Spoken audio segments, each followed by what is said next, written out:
मुझे मुसलमान होने पर फख्र है, मेरे कलमे पे फख्र है, मेरे आका मोहम्मद मुस्तफा सल्लल्लाहु अलैहि वसल्लम के उम्मती होने पे फख्र है, तो मुझे हिंदुस्तानी व भारतीय व इंडियन होने पर भी नाज है। हिंदुस्तान सबका है, माथे पे तिलक लगाने वाले का भी उतना ही हक है जितना चेहरे पे दाढ़ी पालना और सर पे टोपी पहनने वाले का है। हम डरेंगे नहीं इस वजह से कि हम हिंदुस्तानी हैं। हम घबराएंगे नहीं इसलिए क्योंकि हम मुसलमान हैं। इनको तकलीफ है हमसे तो इसलिए कि हम किसी से डरते नहीं, घबराते नहीं। योगी बताओ, अयोध्या क्यों हार गए? फिर क्यों हारे? क्यों हारे? शायद मेरी बात खराब दिखेगी, मगर मैं ये मानता हूं कि गंगा वाकई में बहुत खराब है, पोल्यूशन है, उसको साफ करना है, गंदगी को निकालना है। लेकिन अगर ऊपर वाला भगवान अल्लाह गॉड अगर गंगा मैया को जबान देगी तो गंगा मैया भी कहेगी कि मेरी गंदगी को छोड़ो, पहले बीजेपी और ये आरएसएस की गंदी सोच को खत्म करो, उसके बाद मेरी गंदगी को खत्म करो। ये मुल्क किसी की जागीर नहीं है।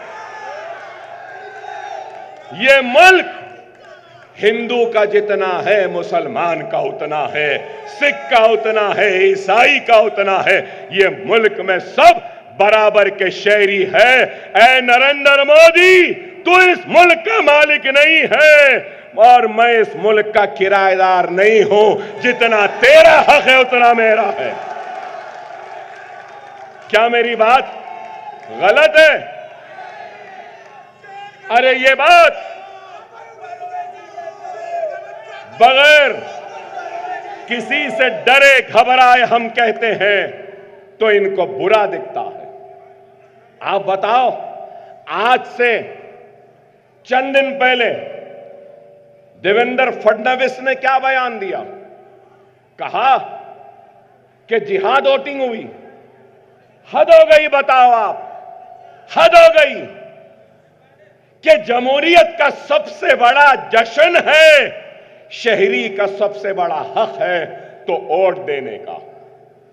यहां इस मजमे में कई लोग आए हैं। जरूरी नहीं है कि जितने लोग आए हैं मेरे पैगाम से मुत्तफिक हों और मुझे वोट दो। जरूरी नहीं है। मैं मजबूर कर सकता हूं कि आपको, वो आपका हक है। आप जिसको चाहें वोट दें, नहीं अगर देना चाह रहे तो नीचे नाटा भी है, उसको दबाते हैं, आपका हक है। मगर ये क्या कहते हैं? और जिहाद। अरे हद होती है, हद होती है। क्या क्या बोलेंगे बताओ? मेरा क्या कसूर है? मेरा कसूर यही है कि मैं मुसलमान हूं, लेकिन मैं कह रहा हूं मोदी, अकबरुद्दीन ओवैसी फख्र करता है कि वो मुसलमान है और मुझे फख्र है कि मैं मोहम्मद मुस्तफा सल्लल्लाहु अलैहि वसल्लम का उम्मती हूं। और अगर मुझे मुसलमान होने पर फख्र है, मेरे कलमे पे फख्र है, मेरे आका मोहम्मद मुस्तफा सल्लल्लाहु अलैहि वसल्लम के उम्मती होने पे फख्र है, तो मुझे हिंदुस्तानी व भारतीय व इंडियन होने पर भी नाज है। नाज है कि मैं हिंदुस्तानी हूं, नाज है कि मैं भारतीय हूं, नाज है कि मैं इंडियन हूं। इसलिए कि ये हिंदुस्तान सबका है, माथे पे तिलक लगाने वाले का भी उतना ही हक है जितना चेहरे पे दाढ़ी पालना और सर पे टोपी पहनने वाले का है। यह मुल्क किसी एक का नहीं। ये चाहते हैं कि मुसलमान डर जाए, लेकिन मैं कह रहा हूं हम डरेंगे नहीं, इस वजह से कि हम हिंदुस्तानी हैं। हम घबराएंगे नहीं इसलिए क्योंकि हम मुसलमान हैं। हम जमहूरी व दस्तूरी जिद्दोजहद करेंगे। हम जमहूरी व दस्तूरी जिद्दोजहद करेंगे, अपनी हक की लड़ाई लड़ेंगे। लड़ाई लड़ेंगे तो जमहूरी अंदाज में, लड़ाई लड़ेंगे तो दस्तूर के दायरे में, लेकिन मोदी योगी ये जान ले हम झुकने वालों में से नहीं है। ये सर सिर्फ अल्लाह के सामने झुकता है और अल्लाह ही के सामने झुकेगा।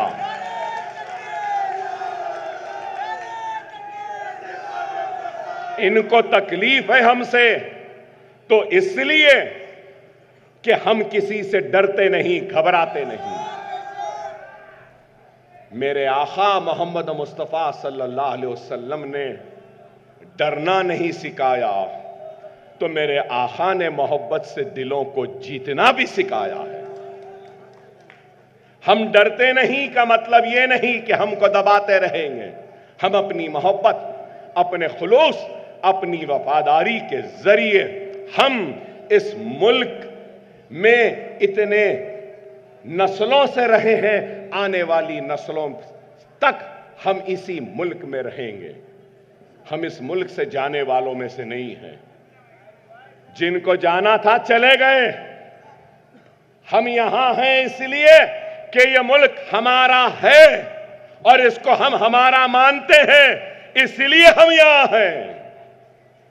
मोदी योगी फिक्र करना है तो इस बात की फिक्र करो कि अयोध्या में बाबरी मस्जिद को शहीद किया, अयोध्या में मंदिर भी बना दिए, राम लल्ला वहां पर हैं, श्री रामचंद्र जी का मंदिर भी बन गया, सब हो गया। मिस्टर योगी बताओ अयोध्या क्यों हार गए? फिर क्यों हारे? क्यों हारे? शायद मेरी बात खराब दिखेगी, मगर मैं ये मानता हूं कि गंगा वाकई में बहुत खराब है, पोल्यूशन है, उसको साफ करना है, गंदगी को निकालना है। लेकिन अगर ऊपर वाला भगवान अल्लाह गॉड अगर गंगा मैया को जबान देगी तो गंगा मैया भी कहेगी कि मेरी गंदगी को छोड़ो, पहले बीजेपी और ये आरएसएस की गंदी सोच को खत्म करो, उसके बाद मेरी गंदगी को खत्म करो।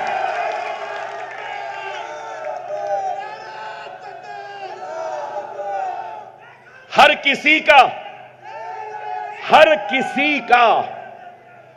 किसी का अकीदा है, ईमान है। मैं अल्लाह को मानता हूं, कोई राम को मानते हैं। योगी तुम ये क्यों नहीं सोचते कि राम भी तुमसे नाराज हो चुके हैं, क्योंकि तुमने राम के नाम पर इस मुल्क को बांटने का काम किया है और अभी भी तुम बांट रहे हो। हम इस मुल्क को बांटने के लिए नहीं, हम ये चाहते हैं कि हिंदू, मुसलमान, सिख, ईसाई सब मिले और सब एक हो जाए तो हम दुनिया के सुपर पावर बन जाएंगे। अगर मेरे आज के जलसे का पैगाम है तो यही है कि मुसलमानों, मेरे हिंदू भाइयों, मेरे ईसाई भाइयों, मेरे सिख भाई, मेरे पारसी भाई, सब हिंदुस्तानियों से मेरी अपील है कि ये बीजेपी के बहकावे में ना आओ, इनकी बातों में ना जाओ, अपने आप को मजहब के नाम पे अलग ना करो, एक हो जाओ तो वो दिन दूर नहीं, दुनिया पे हम राज करेंगे, हमारी ताकत होगी, हिंदुस्तान सबसे ताकतवर होगा।